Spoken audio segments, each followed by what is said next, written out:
गाय का घी कान नाक में डालने के लिए मैंने बोला था, तो वो उत्तर दे चुका हूं, फिर रिपीट इसलिए कर रहा हूं कि गलती ना करें।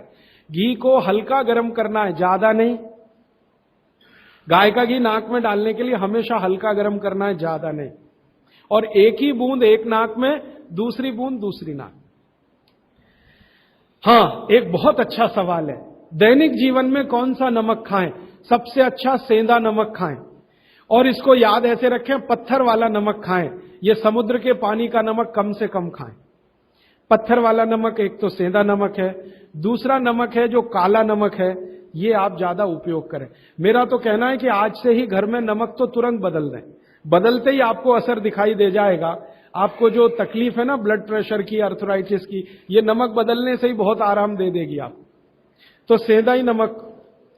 किसी ने कहा है कि गोमूत्र अर्क लेने में पहले दिन खराब लगा, 3 दिन खराब लगेगा, 3 दिन, चौथे दिन से अच्छा लगेगा। तो छोड़े नहीं उसको, एक दिन खराब लगा छोड़िए मत, दूसरे दिन भी लीजिए, तीसरे। गोमूत्र अर्क है ना, तो 1 चम्मच से ज्यादा मत लीजिए, और गोमूत्र प्योर है तो आधा कप लीजिए। किसी को प्रश्न है कि दिन भर नींद आती रहती है, क्या करें? वैसे तो नींद आए तो अच्छा है, लेकिन दिन भर नींद आए तो अच्छा नहीं है, तो क्या करें? इसका मतलब यह है कि आपके शरीर में एक क्षार बहुत कम है, और ये वही क्षार है जो आपको सबसे ज्यादा मिलता है चूने से। जिनको दिन भर नींद आती है वो चूना खाएं, मट्ठे में मिला के, छाछ में मिला के। नारियल का तेल बालों में जरूर लगाएं। किसी ने पूछा है, लगाएं? जरूर लगाएं। नारियल का तेल आप खा भी सकते हैं, क्योंकि आप चेन्नई में रहते हैं। अगर आप पटना में रहेंगे तो नहीं खा सकते नारियल का तेल, चेन्नई में रहते हैं तो जरूर खा सकते। मालिश करना चाहें जरूर करें। डायबिटीज के लिए क्या करें?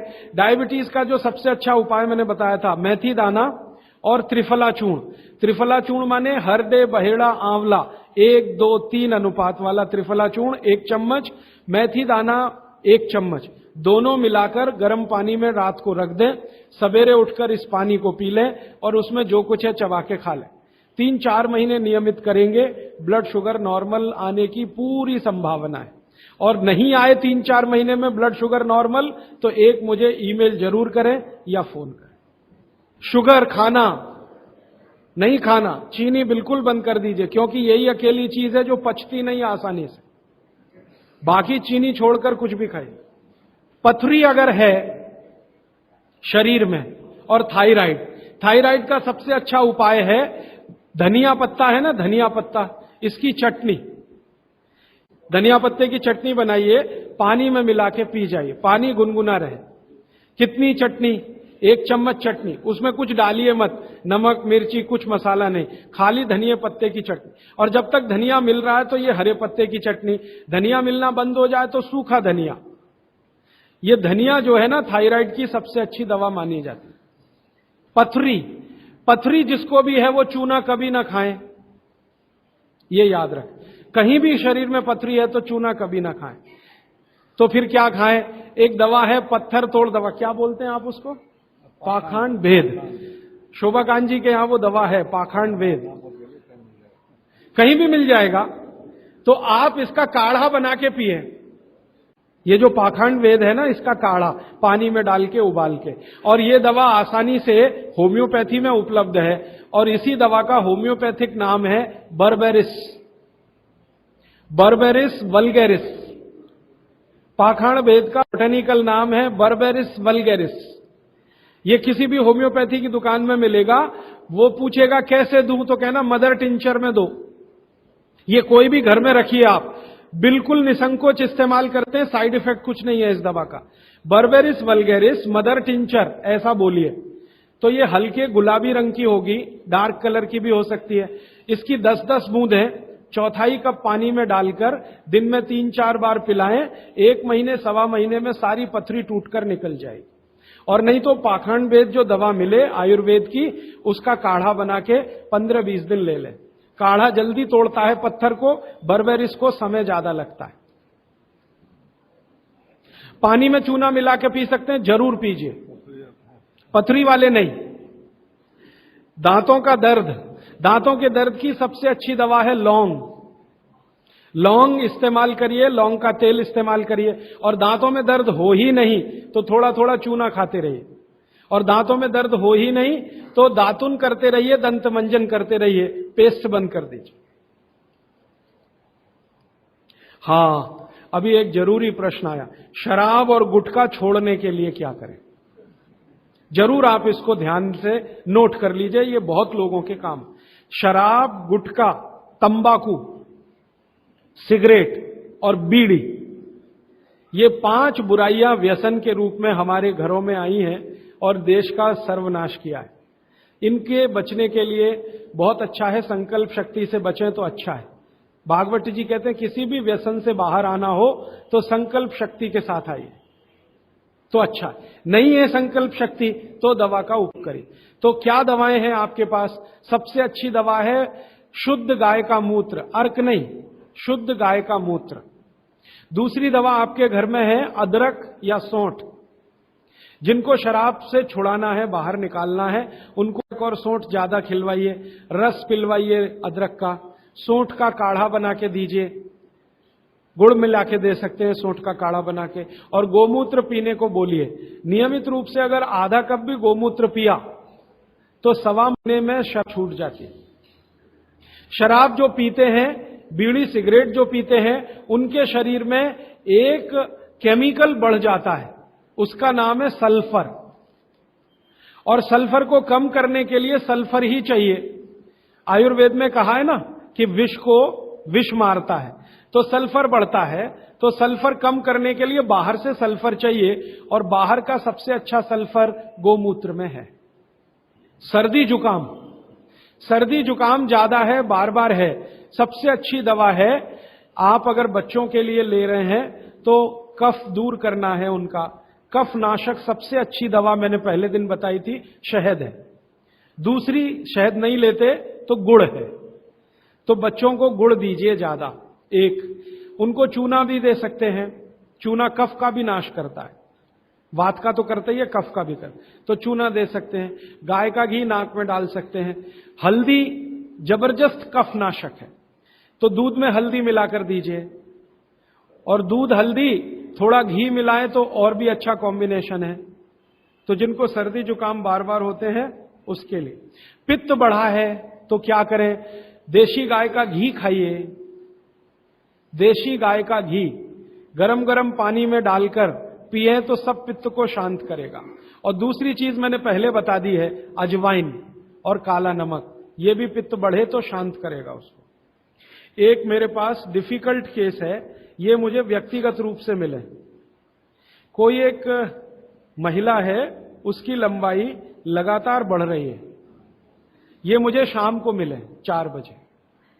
बाल उड़ गए तो क्या करें, बाल कम हो गए तो क्या करें, बाल झड़ रहे हैं तो क्या करें? तीनों में एक उपाय है, दही को तांबे के बर्तन में रखें, 5-6 दिन खूब खट्टा हो जाए, हरा हरा हो जाए, तो इसको बालों में मालिश करें। 1 घंटे के बाद बालों को शीकाकाई से धोएं। हफ्ते में 1 दिन जरूर करें। त्रिफला शहद और गुड़ के साथ सबसे अच्छा है, गुड़ के साथ सुबह खाएं, और दूसरा चाहे तो शहद के साथ भी खाएं। त्रिफला को औषधीय के रूप में लेना है, औषधि ऐसी जो धातुवर्धक है, तो सुबह ही खाएं। और त्रिफला को रेचक के रूप में लेना है, माने पेट साफ करे, तो रात को ही खाएं सोने के पहले। बहुत ज्यादा छींकें आती हैं, नाक से पानी गिरता है, थोड़े दिन चूना खिलाएं और गाय का घी नाक में डालें, 15-20 दिन में छींकें भी बंद होंगी, पानी गिरना भी बंद। केवड़ा डालकर जल पी सकते हैं क्या गर्मियों में? केवड़ा एक होता है ना, आयुर्वेदिक औषधि है। केवड़ा डाला हुआ जल सिर्फ गर्मियों में, मार्च, अप्रैल, मई, जून, बारिश जैसे ही शुरू हो केवड़ा वाला जल बंद कर दीजिए। केवड़ा और एक होता है खस, ये दोनों मिलाया हुआ जल गर्मियों में। अर्जुन की छाल लेने का समय सवेरे का, काढ़ा बनाकर दूध में नहीं तो पानी में, शक्कर नहीं मिलाएं उसमें, गुड़ मिलाएं, अर्जुन की छाल। टॉन्सिलाइटिस की रेमेडी, टॉन्सिल्स की सबसे अच्छी रेमेडी हल्दी, हल्दी का दूध बच्चों को रात को पिलाएं, टॉन्सिल नहीं होगा। पिपरमेंट के बारे में किसी ने पूछा है, आप शाम को 4 बजे मिले, मैं थोड़ा विस्तार से बता दूं। यूरिक एसिड अगर शरीर में जमा है तो मैंने आपसे बार बार कहा है क्षारीय चीजें ज्यादा खाएं, एसिड निकल जाए। सबसे अच्छी क्षारीय चीज गोमूत्र पी लें, यूरिक एसिड एकदम साफ कर देता है गोमूत्र, लेकिन प्योर गोमूत्र। उड़द की दाल दालों का राजा है, बिल्कुल सही है, लेकिन दही के साथ नहीं। खाली उड़द की दाल खाइए, दालों का राजा है, बिल्कुल सही बात है, दही के साथ नहीं। दही के साथ ये जहर है। सुबह दूध पी सकते हैं, मैंने मना किया है, सुबह जूस पीना है, दोपहर को छाछ और रात को दूध, लेकिन पीना ही है अगर तो आंवले के साथ पिए, ना पिए तो अच्छा, सुबह का दूध ही पीना है तो आंवले के साथ। मोटापा कम करने के लिए उपाय बता दीजिए, आप लिख लीजिए इसको, नहीं तो याद कर लीजिए। जिनको भी मोटापा कम करना है उनको क्षारीय चीजें ज्यादा खानी है। तो मैंने आपसे कहा गाजर खाइए, गाजर नहीं खा सकते, दूध ही खाइए। अब खाएं कैसे? गाजर को कद्दूकस में घिसिए और उसके लच्छे बनेंगे। फिर थोड़ी एक और क्षारीय चीज आपको आजकल उपलब्ध है, सेब। सेब पूरा क्षारीय होता है, तो सेब को कद्दूकस में घिसिए, दोनों बराबर मात्रा में मिला के सुबह पेट भर के खा लीजिए। 3 महीने लगातार खाइए। फिर अगले 3 महीने इसको बैलेंस करने के लिए आंवला खा लीजिए। आंवला 2-3 आंवला रोज मुरब्बे के रूप में या क्या। फिर 3 महीने आंवला हुआ, फिर वापस इस गाजर और इस पे आ जाइए। तो साल भर अगर आप करेंगे तो बहुत आराम से 1/3 वजन तो आपका घट ही जाएगा, हो सकता है किसी का आधा भी हो जाए। ह्यूमन यूरिन के बारे में आपने पूछा, मैंने पहले ही बताया, अगर आप शाकाहारी हैं तो अपने मूत्र का भी इस्तेमाल कर सकते हैं, लेकिन गोमूत्र उससे हमेशा बेहतर है। बच्चे पेशाब करते हैं बिस्तर में, इसके लिए क्या करना? खजूर खिलाइए। खजूर छोटे छोटे टुकड़े काटकर बच्चों को खजूर दूध में डालकर, छोटे छोटे टुकड़े दूध में डालकर उबालिए, खूब उबल जाए, फिर वो दूध पिलाइए, खजूर खिलाइए, तो रात का बिस्तर का पेशाब उनका बंद हो जाए। वो एक प्रश्न है, वो कब्जियत से जुड़ा हुआ है। वो ये कहते हैं कि जल्दी से संडास उतरती नहीं है, क्या करें? रात को त्रिफला चूर्ण खा के सो जाइए, नहीं तो दूध में घी मिलाकर पी लीजिए, ये सबसे अच्छा है। दूध में घी मिला के रात को सोने से पहले पिएं तो सवेरे संडास बहुत आसानी से उतरती है और सबसे कम समय में पेट साफ होता है। नहीं तो त्रिफला भी ले सकते हैं। 3 महीने।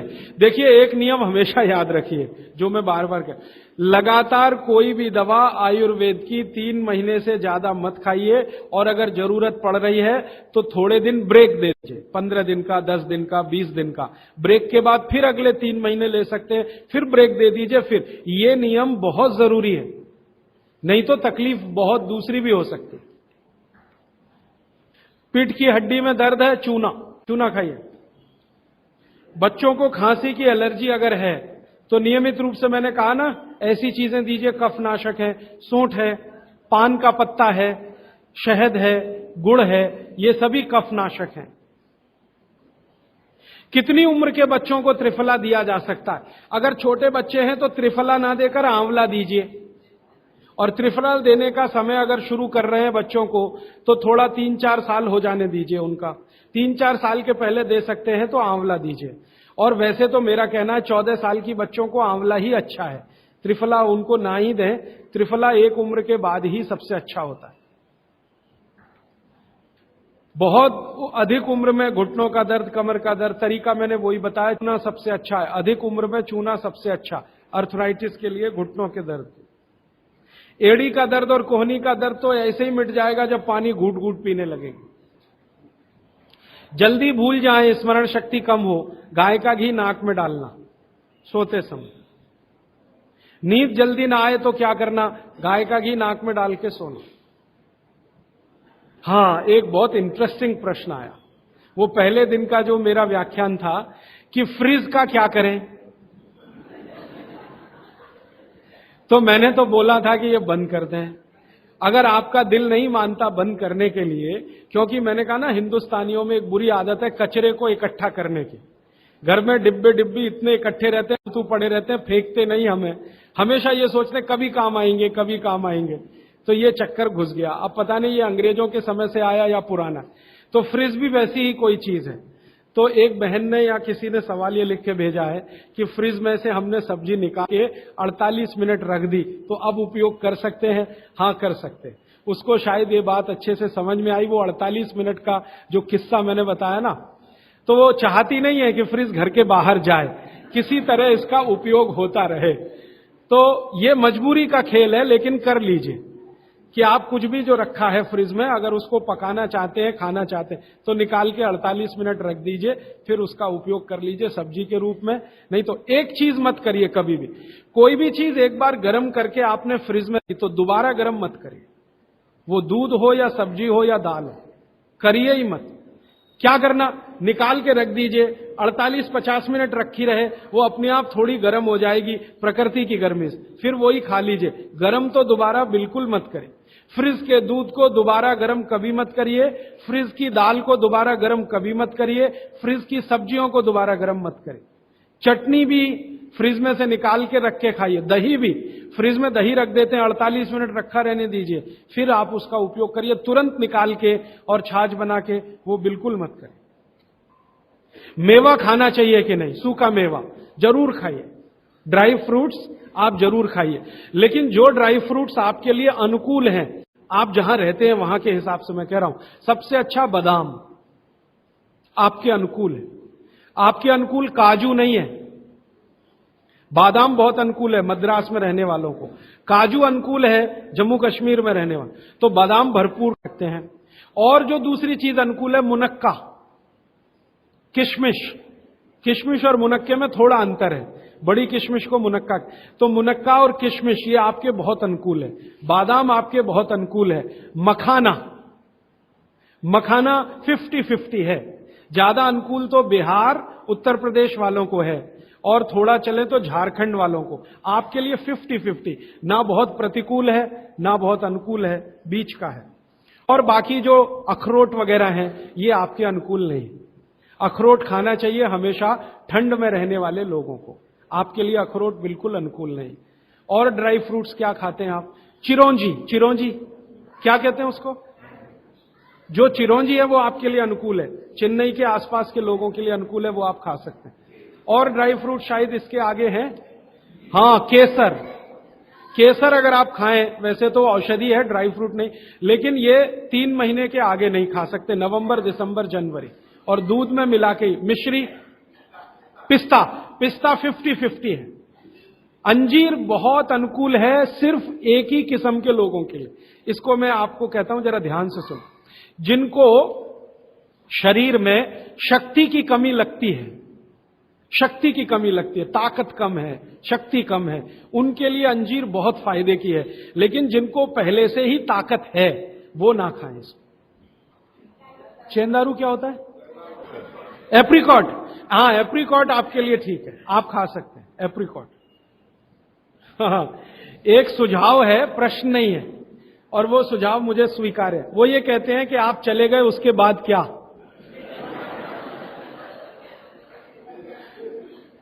तो उसके बाद ये व्यवस्था या अभियान या ये बातें या ये ज्ञान सतत निरंतर चलता रहे, इसके लिए आपकी मेरी एक छोटी सी कोई एक एडजस्टमेंट हो जाए तो बहुत अच्छा। मैं ये चाहता हूं कि जो कुछ मैंने सीखा वो आप सीख लो। हाँ, और बाबूजी बोलेंगे वैसे, मेरा ऐसा कहना है जो मैंने सीखा वो आप सीख लो, उतना ही सीख लो जितना मेरे पास है, फिर आप उससे आगे भी सीख सकते हैं, और ये दूसरों को सिखाते जाएं। तो नियमित रूप से ऐसी व्यवस्था अगर आप सब मिलके करें, मुझे स्वीकार है। सुबह का पानी तांबे के बर्तन का पी सकते हैं जिनको कब्जियत की बहुत तकलीफ है, लेकिन शरीर में तांबा ज्यादा हो तो वो नहीं पिए। लेकिन सबसे अच्छा जो सम पानी माना जाता है, इसमें आपको कुछ सोचना ही नहीं पड़ेगा, सादा बर्तन का, माने वो पीतल के उसमें रखा हुआ या कांसे के उसमें रखा हुआ, नहीं तो स्टील में रखा हुआ, गर्मी के दिनों में घड़े का, मिट्टी घड़े, तांबे का पानी पी सकते हैं। हाँ, क्योंकि कुचालक है ना लकड़ी, और तांबा बहुत ज्यादा सुचालक है। एक होता कंडक्टर और एक बैड कंडक्टर। तांबा सबसे बड़ा कंडक्टर है और लकड़ी सबसे बड़ा बैड कंडक्टर है। तो ये अगर आपने तांबा पिया माने, तो अर्थ के साथ जो कांटेक्ट है ना नंगे पांव, तो वो खत्म करेगा आपको। इसलिए पांव में चप्पल रहे, लकड़ी के पट्टे पे खड़े रहे, प्लास्टिक की चप्पल पहन के हो, रबर की चप्पल पहन के हो, तभी तांबे के बर्तन का पानी पीना। केन वाटर, बहुत लोग आजकल केन वाटर पी रहे हैं, ऐसा प्रश्न आया, तो ये क्या अच्छा है? बिल्कुल अच्छा नहीं। तो आप बोले फिर क्या करें? आपके घर जो पानी आ रहा है टैप वाटर, इसको खूब अच्छे से उबाल लें, उबाल कर इसको रख लें, फिर उसी को पिए। ये केन वाटर से 1000 गुना अच्छा है। केन वाटर पता है क्या है? ये पानी को शुद्ध करने के लिए ब्लीचिंग करते हैं उसकी। उस ब्लीचिंग में क्लोरीन इस्तेमाल होता है, फ्लोरीन इस्तेमाल होता है, और वो फिर शरीर में जाए तो बहुत खराब है। और केन वाटर का टेस्ट सादा पानी से बिल्कुल अलग होता है। तो केन वाटर से 1000 गुना अच्छा है टैप वाटर, लेकिन उबाल कर रखा गया। हां, एक सवाल आ गया है जो अब तक किसी ने नहीं पूछा। शायद आपको पूछने के लिए मन में तो होगा, लेकिन आपने क्यों नहीं पूछा? महिलाओं से संबंधित ये सवाल है, मेंसेस पीरियड का। 2 सवाल आए हैं। एक तो यह है कि व्हाइट डिस्चार्ज बहुत हो तो क्या करें? तो इसके लिए आप ऐसा करिए, एक आयुर्वेद की दवा इस्तेमाल करिए, उसका नाम है शतावरी। शतावरी कहीं भी मिलती है आयुर्वेद की दुकान। शतावरी चूर्ण के रूप में ले लीजिए। इस शतावरी चूर्ण को दूध में मिला लीजिए और रात को जरूर पीजिए। दूध हल्का गर्म रहे, और शतावरी डाल के दूध उबाल भी सकते हैं, फटता नहीं। जिनको भी व्हाइट डिस्चार्ज की समस्या है, शतावरी। और दूसरी कि जब भी मेंसेस पीरियड आता है बहुत दर्द होता है, तकलीफ होती है, इचिंग बहुत होती है, तरह तरह की खुजलियां होती है शरीर में, गुस्सा बहुत आता है, चिड़चिड़ापन वगैरह वगैरह। तो आपका जब भी मेंसेस पीरियड होता है तो आपके शरीर में वायु बहुत बढ़ी हुई है, पित्त भी थोड़ा बढ़ा हुआ रहता है। इसका बहुत आसान उपाय मैं बता देता हूं, भागवत जी का है, मेरा नहीं। वो ये कहते हैं कि मेंसेस पीरियड में सब कुछ ठीक रहे, समय से आए समय से जाए, ज्यादा रक्त ना निकले और कम भी ना हो, इस सब चीज ठीक रखे के लिए गरम गरम पानी में, जो इतना गरम हो जैसे चाय होती है, घी मिला के पिए। गरम गरम पानी में, खूब गरम पानी में, गाय का घी आपके घर है तो बहुत अच्छा, नहीं तो कोई भैंस का भी चलेगा, 1 चम्मच मिलाएं, आधा गिलास खूब गर्म पानी खौलता हुआ घी मिला दें, थोड़ा पीने लायक हो जाए उतनी देर रखें, फिर उसको चुस्कियां ले लेकर पिएं। अगर आपका मासिक 5 दिन चलता है, 4 दिन चलता, 3 दिन, दिन से मतलब नहीं, जितने दिन चलता उतने दिन। कितनी बार पी सकते हैं? दिन में 2 या 3 बार पी सकते हैं। तो अगर आपने ये शुरू किया तो सब कुछ आपका नॉर्मल हो जाएगा, सब कुछ। मेनोरेजिया है तो ठीक होगा, मेट्रोरेजिया तो ठीक होगा, सब ठीक हो जाएगा। मैं ज्यादा नहीं कहना चाहता, आप सब समझदार हैं। हर चीज आपकी दुरुस्त और तंदुरुस्त रहेगी। डिस्चार्ज व्हाइट है तो शतावरी लेना है, और पानी में घी मिला के किसी भी दूसरी प्रॉब्लम के लिए, मेंस पीरियड, ये घी पानी मेंसेस पीरियड में ही पिए। इसको ध्यान से सुने। मेवा से वेट बढ़ता है, काजू को छोड़कर किसी भी मेवा से वेट नहीं बढ़ता। काजू ही है जो वजन बढ़ाता है, बाकी कोई भी सूखा मेवा वजन नहीं बढ़ाता। मुंह से बदबू आती है तो समझ लो पेट साफ नहीं है, तो रात को त्रिफला खा के सो, नहीं तो दूध और घी मिला के पियो, सुबह उठते ही पानी पी लो, मुंह की बदबू बंद। हाथ पैर सुन्न हो जाते, मतलब चूना खाते रहिए। हां, अब ये एक सवाल ऐसा है कि चूने से जीभ फट जाती है, तो आप चूना अगर सीधे जीभ पे खाएंगे तो फटेगी, पानी में डालकर खाएंगे कभी जीभ नहीं फटेगी, दही में डालकर खाएंगे नहीं फटेगी, मट्ठे में पिएंगे तो नहीं फटेगी, जीभ पर चाटेंगे चूना तो जरूर जीभ फटेगी। अब किसी ने एक सवाल पूछा, हनी के केमिकल कंपोनेंट्स बताइए। वो किताब में पूरा है, आप पढ़ लीजिए। टीबी पेशेंट है, ट्यूबरकुलोसिस, तो आप जरूर उनको गोमूत्र पिलाइए। अगर खाली गोमूत्र, शुद्ध गोमूत्र, अर्क नहीं, खाली गोमूत्र आपने पिला दिया तो 3 से 4 महीने में टीबी जड़ से ठीक होती है। दही में, या तो छाछ में, या तो पानी में, नहीं तो पान में। चूना ये पान में जो खाते हैं वही।